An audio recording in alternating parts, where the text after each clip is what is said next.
Iran యుద్ధానికి సిద్ధమవుతోందా అంటే అవునని సమాధానమిస్తున్న పశ్చిమ దేశాల నిఘా సంస్థలు. దీనికి ఆధారం ఏమిటి అంటే తెహ్రాన్ తాజాగా 1000 టన్నుల కెమికల్ను చైనా నుంచి కొనుగోలు చేసింది. ఆ రసాయనాన్ని మొత్తం 2 షిప్పుల్లో 56 కంటైనర్లలో దిగుమతి చేసుకుంటోంది. ఇప్పటికే ఒక షిప్ బయలుదేరడానికి సిద్ధమైంది. ఈ నౌక చైనాలోని షాంఫై నుంచి బయలుదేరి నేరుగా ఇరాన్ పోర్ట్ బందర్ అబ్బాస్కు చేరనుంది. ఈ రసాయనం ఇరాన్కు చేరితే ప్రమాదమని పశ్చిమ దేశాల్లో ఆందోళన చెందుతున్నాయి. అసలు ఇరాన్ కొనుగోలు చేసిన రసాయనం ఏమిటి? దానితో యుద్ధ భయాలు ఎందుకు కలుగుతున్నాయి? Watch the story. చైనా నుంచి డేంజర్ కెమికల్ ఇరాన్ కొందా? సోడియం పర్క్లోరేట్తో ఇరాన్ ఏం చేస్తుంది? ట్రంప్ రాకతో యుద్ధానికి తెహ్రాన్ సిద్ధమవుతుందా? గాజా కాల్పుల విరమణతో ఇజ్రాయెల్ అసంతృప్తిగా ఉంది. నెతన్యాహుపై ట్రంప్ ఒత్తిడి చేసి బలవంతంగా శాంతి ఒప్పందంపై సంతకాలు చేయించారు. 2025 జనవరి 19 నుంచి గాజా కాల్పుల విరమణ అమల్లోకి వచ్చింది. ఇప్పటి వరకు 33 మంది బందీలను హమాస్ విడుదల చేసింది. ఇజ్రాయెల్ సైతం 1900 మంది పాలస్తీనా ఖైదీలను విడిచిపెట్టింది. డీల్లో ప్రముఖ ప్రాంతాల నుంచి ఇజ్రాయెల్ సైన్యం వెనక్కి వెళ్తుంది. ఆయా ప్రాంతాల్లోకి ప్రజలు తిరిగి వెళ్తున్నారు. వందల మానవతా సాయం లారీలు గాజాలోకి వస్తున్నాయి. అయితే ఇక్కడే ఇజ్రాయెల్కు హమాస్ షాక్ ఇచ్చింది. కాల్పుల విరమణ ఒప్పందం అలా కుదిరిందో లేదో ఇన్నాళ్లు చనిపోయారనుకుంటున్న హమాస్ లీడర్లు తెరపైకొస్తున్నారు. హమాస్కు చెందిన బీట్ హనౌన్ బెటాలియన్కు చెందిన హుస్సేన్ ఫయాద్ తాజాగా గాజాలో ప్రత్యక్షమయ్యాడు. దీంతో మళ్లీ హమాస్ పుంజుకుంటుందని ఇజ్రాయెల్ ఆందోళన వ్యక్తం చేస్తుంది. ఈ నేపథ్యంలోనే అమెరికా విదేశాంగ మంత్రి మార్కో రూబియో ఇజ్రాయెల్కు కాల్ చేశాడు. ఇజ్రాయెల్ ప్రధాని బెంజమిన్ నెతన్యాహుతో రూబియో మాట్లాడారు.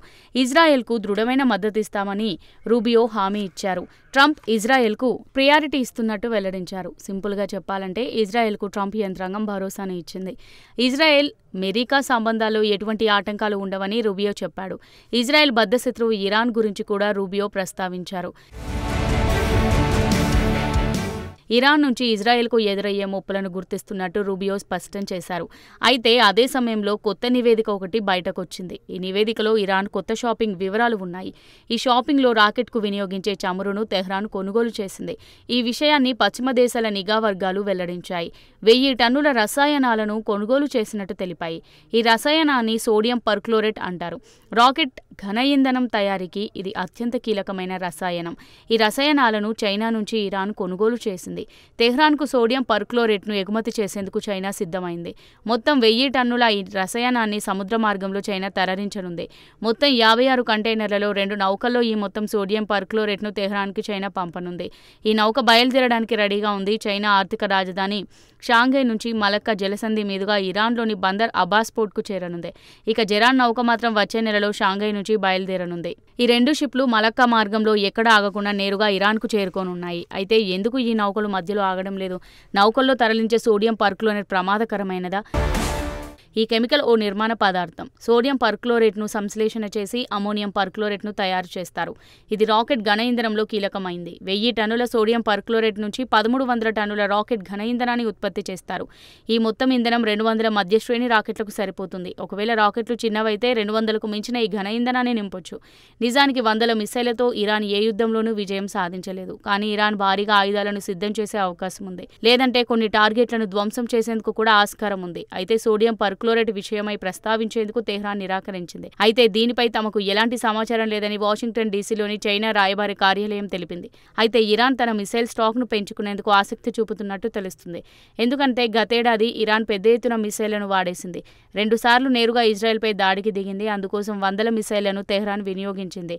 ఆయుధాగారాన్ని కొత్త మిసైళ్లను నింపేందుకు సిద్ధమవుతున్నట్టు తెలుస్తుంది. మరోవైపు తాజాగా గాజాలో కాల్పుల విరమణ ఒప్పందం కుదిరింది. దీంతో సైలెంట్గా తమ ఆయుధ నిల్వను పెంచుకునే ఎత్తుగడను ఇరాన్ వేసింది. అదే సమయంలో పశ్చిమ దేశాల మిత్రులను తన వైపు తిప్పుకునేందుకు చైనా యత్నిస్తోంది.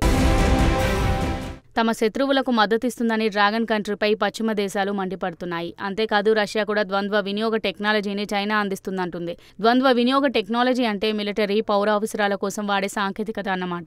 ఇక తెహ్రాన్కు ఆర్థికంగా చైనా జీవం పోస్తుంది. ఇరాన్ నుంచి భారీ రాయితీలతో పెద్ద ఎత్తున చమురును చైనా కొనుగోలు చేస్తుంది. ఇరాన్పై భారీగా ఆంక్షలు ఉన్న డ్రాగన్ కంట్రీ మాత్రం పట్టించుకోవడం లేదు. పశ్చిమ దేశాల ఆసక్తులకు వ్యతిరేకంగా బీజింగ్ ఎప్పటిలాగా వ్యవహరిస్తుంది.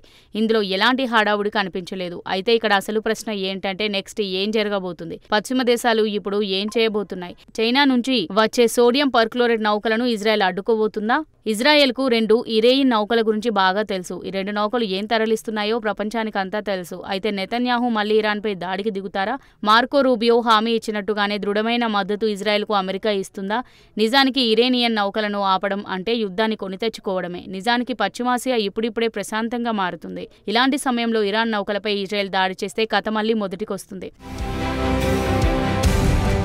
కొన్ని వందల మిసైళ్ల కోసం ఇజ్రాయెల్ యుద్ధానికి వెళ్లేంత మూర్ఖంగా వ్యవహరిస్తుందా? లేదంటే ఇరాన్పై ఒత్తిడి వ్యూహాలను ట్రంప్ తీవ్రతరం చేస్తారా? ఇరాన్పై మళ్లీ భారీ ఆంక్షలు విధిస్తారా అన్నది తేలాల్సి ఉంది. ఇదిలా ఉంటే ఇరాన్ ఇటీవల పరిణామాలను చూస్తుంటే ఏదో చేయబోతుందన్న అనుమానాలు వ్యక్తమవుతున్నాయి. ట్రంప్ బాధ్యతలు చేపట్టడానికి 2 రోజుల ముందే ఇరాన్ అధ్యక్షుడు మసౌద్ పెజాష్కియాన్ మాస్కోలో పర్యటించారు. రష్యాతో కీలకమైన వ్యూహాత్మక భాగస్వామ్య ఒప్పందంపై సంతకాలు చేశారు. అందులో రక్షణ సహకారం కూడా ఉంది. ఇప్పుడు డ్రాగన్ కంట్రీ నుంచి 1000 టన్నుల సోడియం పర్క్లోరేట్ను తెహ్రాన్ కొనుగోలు చేసింది. అమెరికా అధ్యక్షుడిగా ట్రంప్ రావడంతో తెహ్రాన్ అప్రమత్తమవుతుందా లేక యుద్ధానికి సిద్ధమవుతుందా అన్నది తెలియడం లేదు. ఎందుకంటే ట్రంప్ ఇరాన్పై ఆంక్షలతో విరుచుకుపడొచ్చు, లేదంటే ఇజ్రాయెల్తో కలిసి యుద్ధానికే దిగొచ్చు. అందుకే ఇరాన్ ముందస్తుగా ఆయుధాలను సిద్ధం చేసుకునే అవకాశాలున్నాయి. మరికొందరు మాత్రం ఉక్రెయిన్ యుద్ధం ఆగకపోతే రష్యాకు మరిన్ని ఆయుధాలు అవసరమవుతాయి. రష్యాకు అవసరమైన ఆయుధాలను ఇరాన్ తయారు చేసి ఇస్తుందేమో అన్న అనుమానాలు కూడా వ్యక్తమవుతున్నాయి. అందుకోసమే చైనా నుంచి సోడియం పర్క్లోరేట్ను తెహ్రాన్ కొనుగోలు చేసిందన్న వాదనలున్నాయి. సోడియం పర్క్లోరేట్పై భిన్నమైన వాదనలు ఎందుకు అంటే దీనికి వ్యాఖ్యానించేందుకు తెహ్రాన్ నిరాకరించింది. అందుకే రకరకాల వాదనలు తెరపైకి వస్తున్నాయి. అయితే సోడియం పర్క్లోరేట్పై ఇజ్రాయెల్, అమెరికా అధికారికంగా ఇప్పటివరకు స్పందించలేదు.